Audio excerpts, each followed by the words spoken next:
Samantala, naghain naman ng Certificate of Candidacy si Senator Nancy Binay.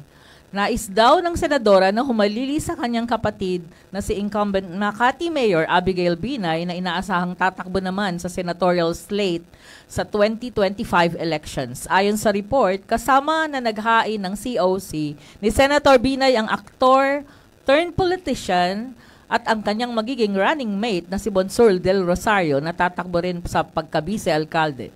Samantala, hindi naman napigilan ni Senator Nancy na maging emosyonal nang matanong kaugnay sa pagtakbo niya bilang alkalde ng Makati na kasalukuyang pinamumunuan ng kanyang kapatid na si Mayor Abby.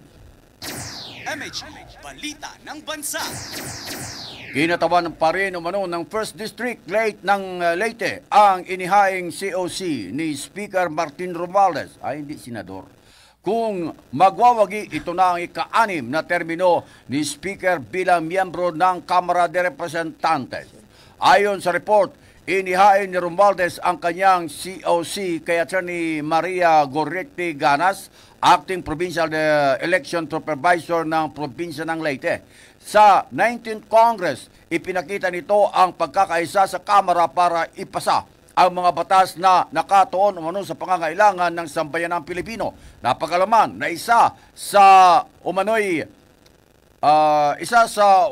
nagbibigay na extension sa BAT ay ang Republic Act number 10754 na kanyang inihain. Ayon kay Romualdez, ito ang isa sa mga batas na kanyang ipinagmamalaki. Hanggang ngayon, si Romualdez pa rin umano ang tumatayong Pangulo ng Lakas Christian Muslim Democrats o Lakas CMD na siya rin ngayong namumuno sa ruling coalition sa Kamara.